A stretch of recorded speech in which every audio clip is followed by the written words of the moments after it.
It's time to get inside the Giants huddle. Let's go, back to your huddle. On Giants.com. Tempo. And the Giants mobile app. Go. Part of the Giants podcast network. Yeah. Welcome to another edition of the Giants Huddle podcast. Our rapid reaction: the Giants fall to the Washington football team down at FedEx Field in a last-second loss on a field goal, 30-29.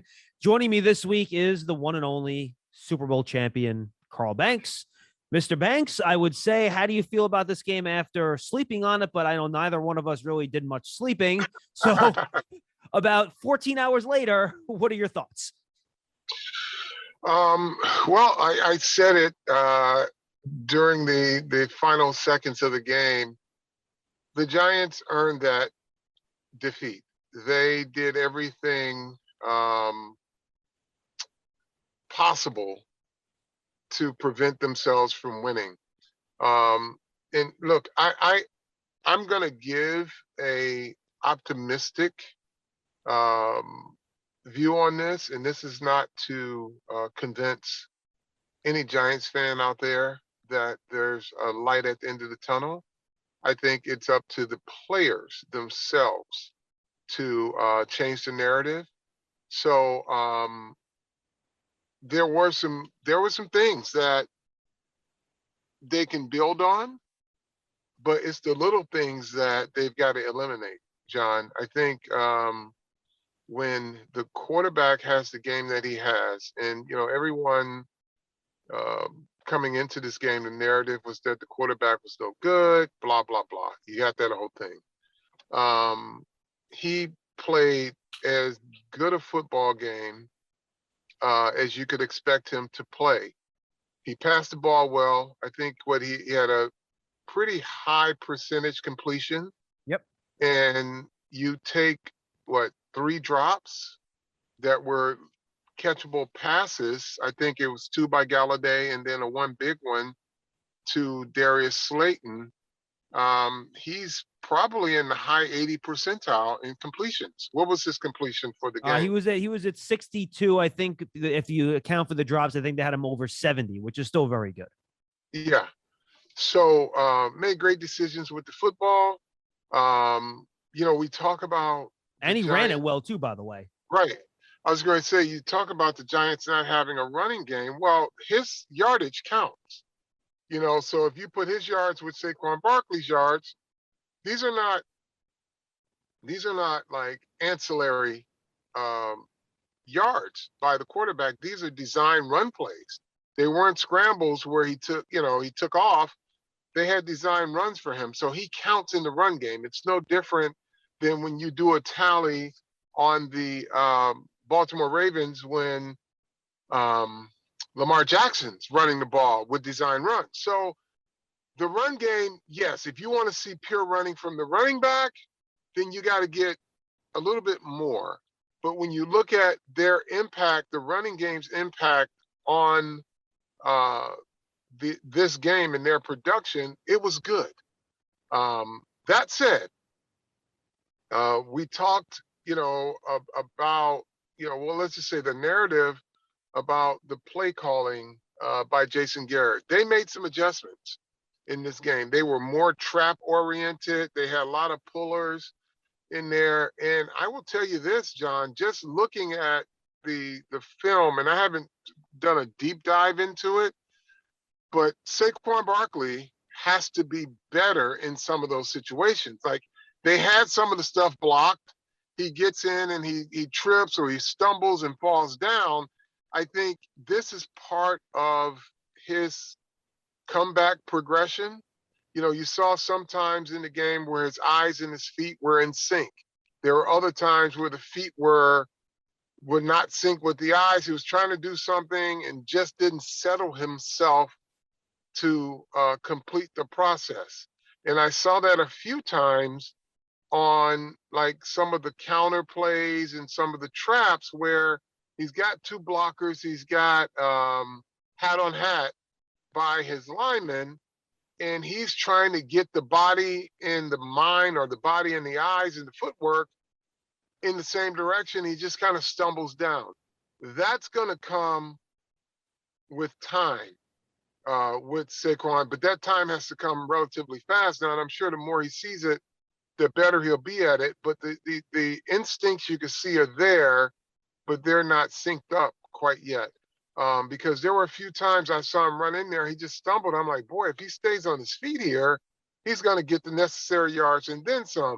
So the clear stuff, like his 40 something yard run, it popped wide open, right? And there was no one there and he outran guys. But there are other times where the blocking was there and he's got to sync it up. He's got to see his blockers.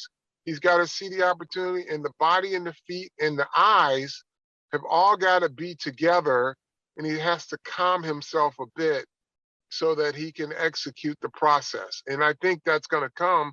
But like when you want to look at, the positives of a very negative outcome, those are some things that they can build on. But until they do it, there's no sense in selling hope to a fan base. Like I can tell you, I am hopeful, but I can't tell a fan that they should feel like I feel, because they don't see it the same way, and they're result oriented. And so the Giants have got to quiet this narrative, and the only way they can do that is to execute and win.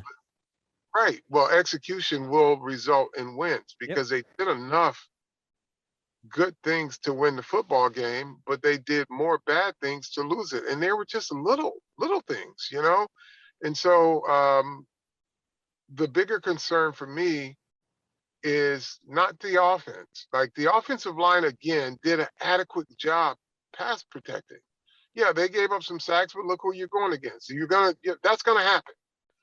But they were able to hit the plays that they needed in the pass game, and their communication seemed pretty good. Now they were outpowered at times, but it wasn't for lack of or for mental mistakes or lack of knowing where their assignments were. Their communication was really good across the board with the offensive line. They just, sometimes the better player won, but they had their moments where a lot of moments, I should say, where Daniel Jones had a clean pocket or a clean enough pocket. He made good decisions with the football. So if you combine that with, just some opportunities that I felt Saquon Barkley had in terms of, just settling himself and getting underneath his pads, those runs, and just settle himself, quiet himself, and run in rhythm, I think they're going to be fine. My bigger concern is the defense. The defense had some real big flaws. Like the goal line play stands out the most. They were not balanced. And it wasn't like they were going against a formation where it required 6 guys on one side of the center and 1 guy opposite of that. The Washington team did not put like an unbalanced formation. So I don't know where they went wrong with that, but they've got to get that right, because that was easy. They checked out of that right away. And as we were broadcasting the game, I said to Bob, there's a bubble. They're going to run into the bubble here. And certainly they did. So that was disappointing to see that. Their pass coverage, though it was better, it was still bad because they had guys in position to make plays, but they weren't in position, meaning like in zone defenses, Heineke was throwing some balls in there where they were, the Giants could have gotten there, but they weren't set when they got in their zones and kind of drifting or not knowing, locating where the receiver was in the zone. So that was something that they have to get better at. All right, couple specific things about the game, Carl, and I want to kind of hit on 1 or 2 of those trends. What did you think about after Bradbury had that interception? The Giants get the ball back down 27-26 on their own, on Washington's 20-yard line, 2:16 to go, 1st and 10, Washington 3 timeouts. They ran it twice with Barkley. And you talk about, by the way, making more of these runs. I thought maybe Barkley could have gotten a couple more yards out of those 2 runs there. And then they throw the incomplete pass on the slant. I know some of the popular criticism, and I think there are two sides to this coin about running it twice and then just throwing it on third down there. What did you think about the play selection on that set of downs? Well, again, offensive coordinators are not going to be 100% all the time. There are going to be some plays that break down because there are humans playing on the other side of it. Yep. And it's not, it's not Madden football, right? But when you, again, take a closer look at it, to your point, you felt Saquon Barkley could have got a few more yards. And again, he's getting over his skis a bit. And I don't think he's settling himself in terms of his patience with his feet, his eyes, his body. He seems to be hurried a bit, and he's got to let these plays develop. And that is basically a running back who has not played in a year, coming off an injury, trying to get everything there, and he's rushing it a bit. Sometimes these plays take patience. When you have guys that are pulling and trapping, you got to allow those blocks to get set up. And he did not on those two plays. He was trying to hit it quick. Those aren't quick hitting plays. That wasn't a trap. There's a little bit slower developing. And if he gets, his settles his body a bit, John, he's going to go for 4 or 5 yards, if not more, on all of those two running plays. When you look at it, he just kind of, once he gets there, he starts to stumble. He gets too far over his skis, and he just kind of stumbles into the ground, not really absorbing any contact until he falls down. Yeah, no question about it, Carl. And I think the other thing frustrating about this game, we had the game last year with Evan Ingram. He dropped the pass against Philadelphia, right? Backbreaker. But that's a physical error. And I think, Darius Slayton had a similar play in this game. But you go back, and this, I think, has been something that's very uncharacteristic of the Joe Judge team that we've seen play for 17 games before this particular game. Just to give you some examples, second drive for the Giants, a false start on a 3rd and 2, makes it 3rd and 7. Jones gets sacked. You have to punt. C.J. Board is a holding penalty on the long Daniel Jones run. So a touchdown gets called back. In the fourth quarter, consecutive false start penalties turns a 3rd and 5 into a 3rd and 15. Giants have to settle for a field goal. A James Bradbury holding penalty extends a Washington drive that turns into a field goal. Then you have the Dexter Lawrence offsides. To me, this is not a trend that I think we've seen with this team. They have not beaten themselves in that way, really, under Joe Judge. So to me, I think that's what made this very uncharacteristic as a team that really was near the bottom of the league in terms of penalties last year. Yeah, and John, I heard something this morning on one of the networks. It was Chris Carter, and he made such a really great point when he said sometimes you got to teach teams how not to lose in order to teach them how to win. And that he couldn't have been more profound in terms of his insight there, because again, no one wants to make mistakes. No one goes out there to make mistakes, but you've got to value every possession, and you've got to have a sense of the importance of the situation. And, I call it situational awareness, where, that certain things can't happen on this play because we could win this down. Just like with Darius Slayton on the ball where he's wide open. Now, I'm sure when they call the play, they probably said, you're probably going to be one-on-one. We're going to get the safety out of the middle field. You can beat this. He beats it. And he knows at the line of scrimmage, when the ball is snapped or pre-snap, this is going to be my play. Now, after that, the next thing that should come to mind is make sure you catch this ball. And could Daniel Jones have thrown a punt up there so that he could catch it? Sure. But Daniel Jones put a perfect pass. I mean, he literally hits him in the palm of his hands in stride. I don't know if you could ask your quarterback to do more other than to throw a worse pass, because it was a catchable pass. It was a pro football pass. And again, Slayton didn't go out there expecting to drop the ball, but you've got to expect to catch it is what you have to do. When you get all the conditions right in its execution at the end of it to complete the play successfully, that's got to be at top of mind, because that wasn't a play where it was a 50-50. We hope he gets open. Right. No, they knew exactly what they wanted. They got the look that they wanted. Now in the receiver's head, he's like, "Oh crap! I got the look. I got the look I need. I got to catch this ball." That should be it. So it's all, like I said, no one goes out there expecting to make mistakes, but you've got to expect not to.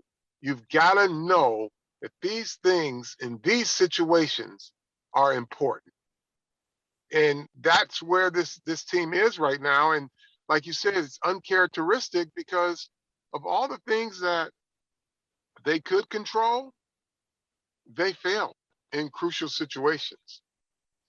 They did. All right, 2 long-term trends, Carl, before we say goodbye here. Hey, Giant fans, taking all the action in New York Giants football from your very own private suite. Giant Suites are a great way to entertain your family and friends while rooting on your Giants right here at MetLife Stadium. Speak with the Giant Suite rep now by calling 888-NYG-1925.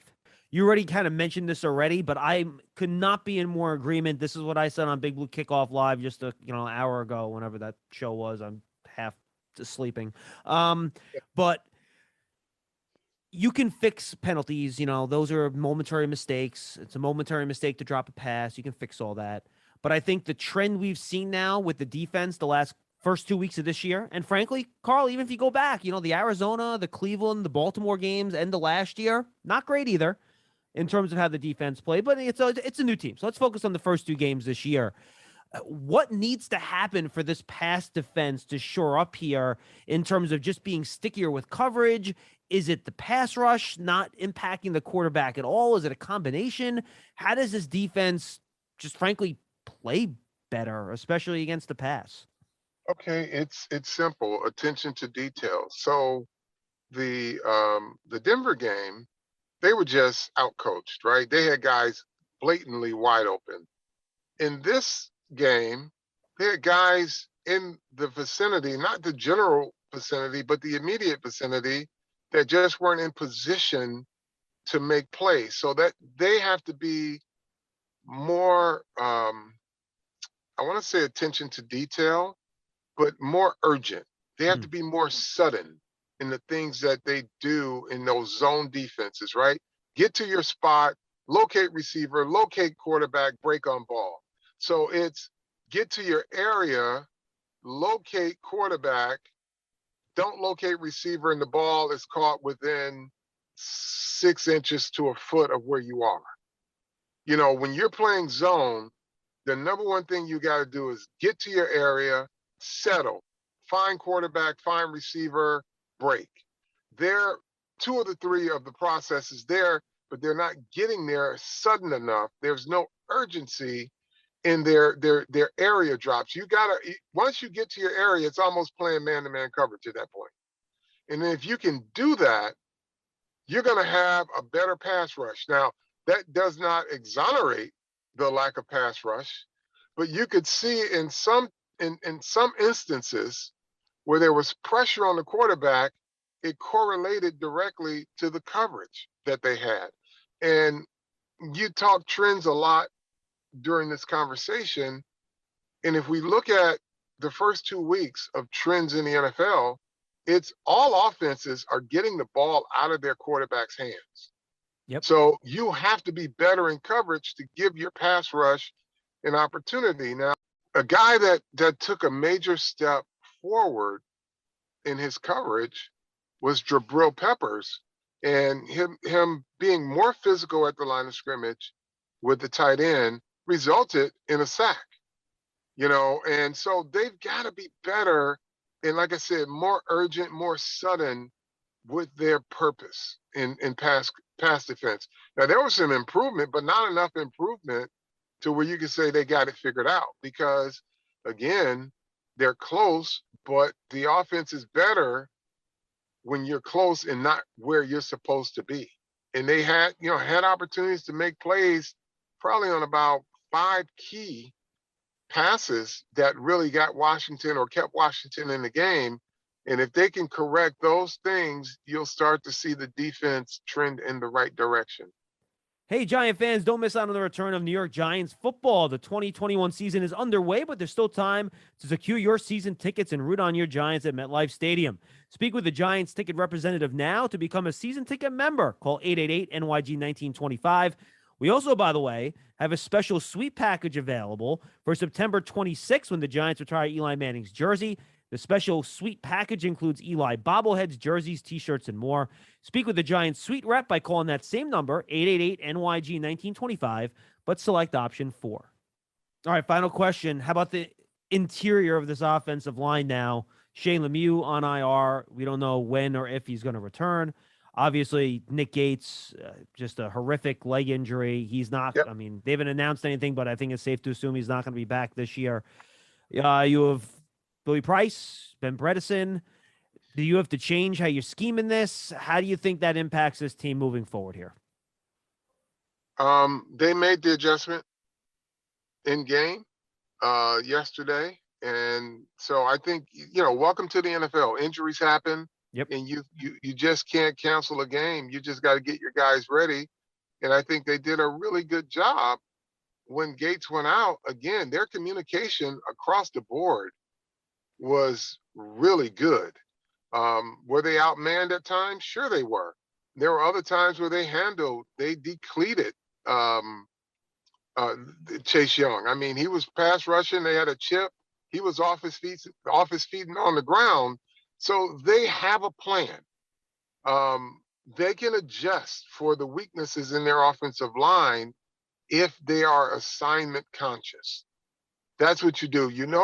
Every team's not going to have a Chase Young. They're going to have another plan of attack, right? So you just have to make sure that your communication across the line of scrimmage is good, and that'll give your quarterback a chance. If your communication isn't good and guys are running free, that's where the breakdowns come. So whoever is on your offensive line, communication in the pass game, make sure you got everybody accounted for, and then that gives your quarterback a chance. But if you don't have everyone accounted for, you got no chance in the passing game. So your quarterback is mobile enough to get out of the way if you can account for guys and get something on them.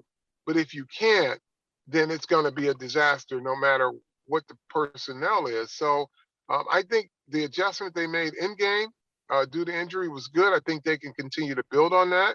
The communication for the last 2 weeks have been good. That's the trend you want to see with this offensive line.